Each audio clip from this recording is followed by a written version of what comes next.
بسم اللہ الرحمن الرحیم نحمدہ و نصلی علی رسول الکریم انا صلاتی و نسکی و محیای و مماتی للہ رب العالمین۔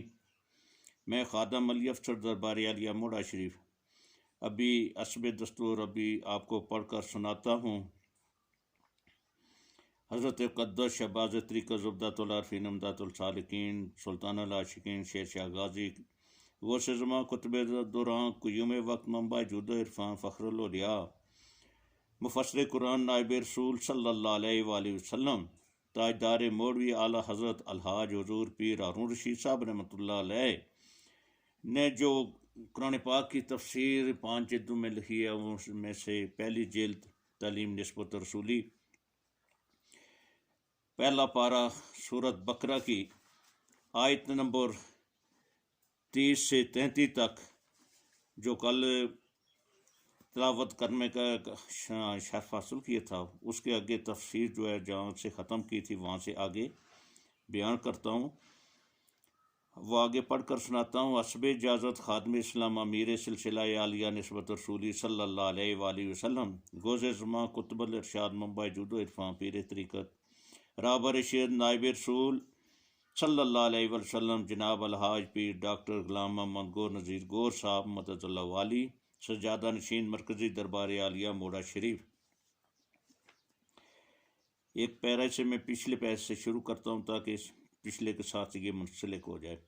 میں نے پہلے بیان کیا ہے کہ کس طرح عزازیل کو انسان سے پہلے جنات کو مار بگانے کے لیے اس دنیا میں بھیجا گیا، اور اس کی حکومت زمین و آسمان پر تھی۔ جب اس نے آ کر یہ دیکھا تو پھر اس نے فرشتوں کو بتایا جو تعجب کر رہے تھے کہ اس میں تو کوئی ایسی چیز نہیں تعجب کرنے والی، یہ تو مٹی کا ایک ڈھانچہ بنا ہوا ہے جس میں سوراخ ہی سوراخ ہیں۔ ہاں، اس کے سینے میں بائیں طرف ایک کوٹھڑی ہے جو بند ہے، اس میں معلوم ہوتا ہے کہ کوئی اللہ تعالیٰ کا راز ہے، اور وہ کوٹھڑی انسان کا دل تھا، اور اس میں نبی پاک صلی اللہ علیہ وسلم کا نور، وہی نور رکھا گیا تھا، اور وہ جگہ بنائی گئی تھی جہاں نبی پاک صلی اللہ علیہ وسلم کا نور رکھا جائے گا، جس کا تعلق نبی پاک صلی اللہ علیہ وآلہ وسلم سے ہے۔ حدیث پاک میں آیا ہے کہ امام غزالی رحمۃ اللہ علیہ نے یہ حدیث بیان کی ہے کہ انسان کے دل کا منہ اللہ تعالیٰ نے ہر وقت لوح محفوظ کی طرف کر رکھا ہے۔ اگر وہ دل صاف ہو جائے تو لوح محفوظ کے تمام خزانے اور اسرار و رموز اس میں منعکس ہوں گے، اور وہ ہر چیز سے واقف کر دیا جائے گا۔ اور اگر اس کا دل پر رنگ ہوگا، اس دل پر میل آ جائے گا، جس طرح آئینے پر میل آ جاتا ہے، تو اس میں کوئی چیز دکھائی نہیں دیتی۔ انسان اس طرح تیار ہوا، اور اس کے ڈھانچے کے لیے روح کو حکم ہوا کہ تو اب اس میں داخل ہو۔ تو اس نے جب دیکھا کہ اندھیرا ہی اندھیرا ہے، میں اس میں کس طرح جاؤں گا، تو وہ پریشان ہوئی۔ اس وقت نبی پاک صلی اللہ علیہ وسلم کے نور مبارک کی روشنی آدم علیہ السلام کی پیشانی میں داخل کی گئی، جس سے تمام جسم نور ہو گیا۔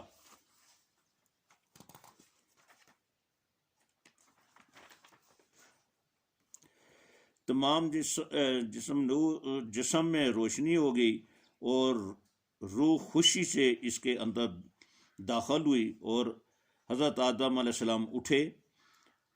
آدم علیہ السلام نے جب آنکھ کھولی اور پہلی نظر جب عرش پر پڑی تو انہیں لا الہ الا اللہ محمد الرسول اللہ لکھا ہوا نظر آیا، اور آدم علیہ السلام کو اللہ تعالیٰ نے فرشتوں کے جواب میں سارے علوم سکھائے۔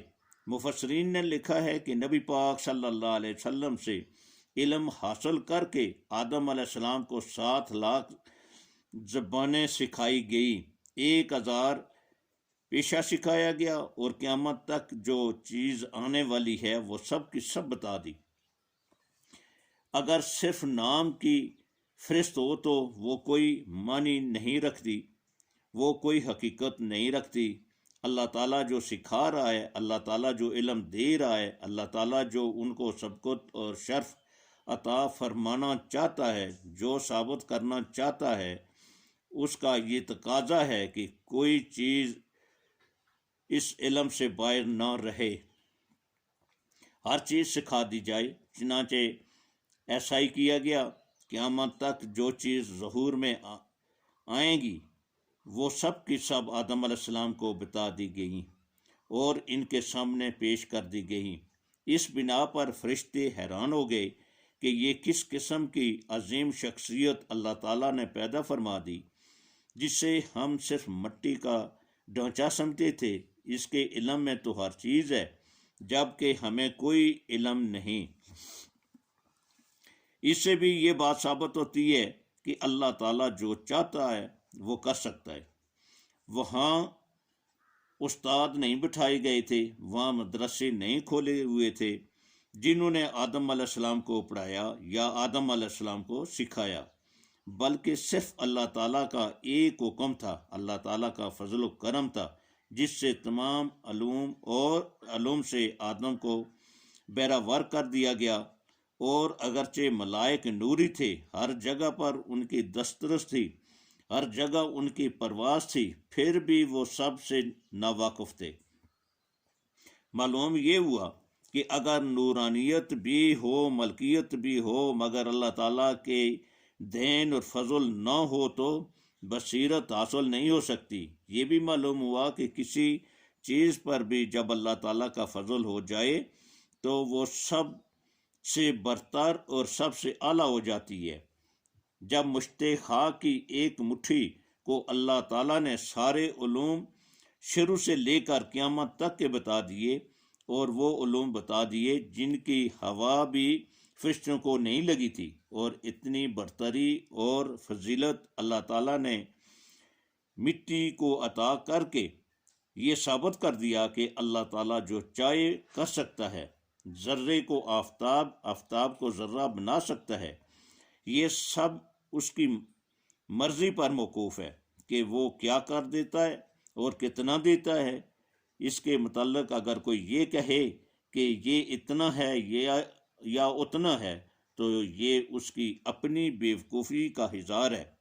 یہ اللہ تعالیٰ کی دین ہے جس پر کسی کی پابندی نہیں اور اس کا راز کسی کو معلوم نہیں۔ یہ دینے والے کو یا جس کو دیا جاتا ہے اس کو معلوم ہوتا ہے۔ پھر جو بات ہدایت کے طور پر بتائی گئی وہ یہ ہے کہ فرشتوں کو جب بتایا گیا تو پھر انہوں نے کوئی حجت نہ کی۔ جو اللہ تعالیٰ کا حکم تھا اس کے سامنے اپنا سر جھکا دیا اور اپنی لا علمی کا اقرار کر لیا، اور یہ بھی اعلان کر دیا کہ مالک الملک جو چاہے کر سکتا ہے، یہ اسی کے علم میں ہے، اسی کی دین ہے۔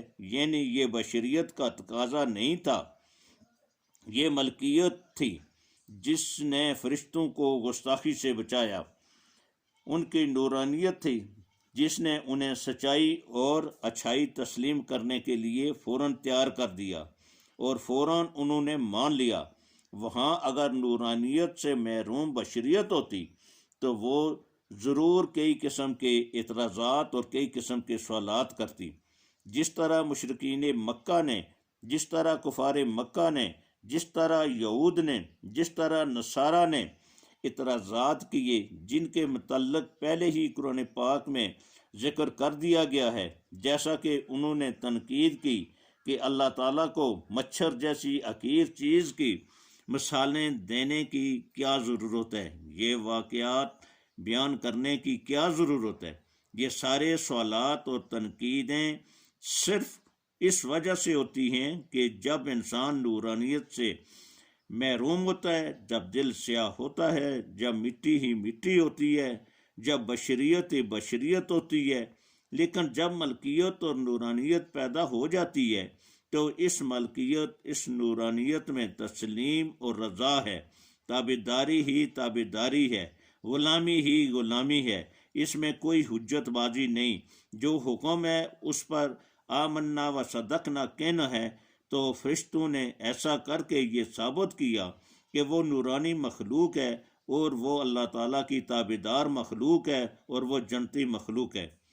پھر یہ بات سمجھ میں آتی ہے کہ اللہ تعالیٰ نے جب آدم علیہ السلام کو پیدا فرمایا اور آدم علیہ السلام کو شرف بخشا اور اشرف المخلوقات بنایا تو اپنے حکم سے بنایا اور اپنے دین سے بنایا، اور وہ دین کس طرح تھی کہ انہیں نبی پاک صلی اللہ علیہ وسلم کے نور سے نور عطا فرمایا گیا، کیونکہ اللہ تعالیٰ کا نور تقسیم نہیں ہو سکتا۔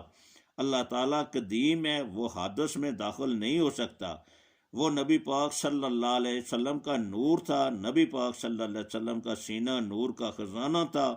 آپ صلی اللہ علیہ وسلم کو سراج منیر سے تعبیر کیا گیا ہے اور سراج منیر کہہ کر پکارا گیا ہے، جس سے مخلوق روشن کی جاتی ہے، اور جو روشن